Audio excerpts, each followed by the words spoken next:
महिलांसाठी खास सुंदर सुरेख मराठी उखाणे वटपौर्णिमेची. वटसावित्रीला नमन करते, तुझ्या सृष्टीमुळे आनंदी आहे मनुष्य. रावांचे नाव घेते, त्यांना मिळू दे 100 वर्षे आयुष्य. वटवृक्षाच्या झाडाला प्रदक्षिणा घातल्या 7.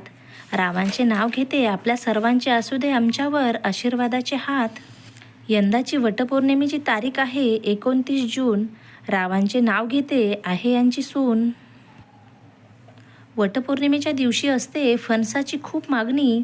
रावांची होईन मी 7 जन्माची राणी. वडाच्या झाडाला फेऱ्या घालण्यासाठी जमल्या साऱ्या बायका.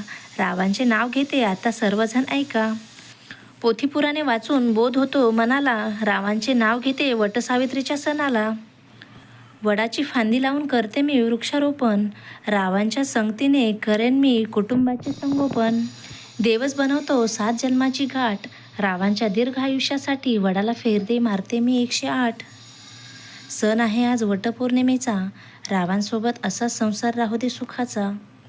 हृदयाचा ठोका, शरीराचा झोका. आज वटपौर्णिमा आहे म्हणून रावांचे नाव घेण्याचा भेटला मला मौका. वटपौर्णिमेला वडाच्या झाडाला गुंडाळतात धागा. रावांसाठी माझ्या मनात कधीच कमी होणार नाही जागा. मैत्रिणींनो, व्हिडिओ आवडल्यास लाईक करा, शेअर करा. चॅनलवरती नवीन असाल तर चॅनलला सबस्क्राईब करा. आणि हो, उखाणे कसे वाटले ते मला कमेंट्स करून नक्की कळवा. धन्यवाद.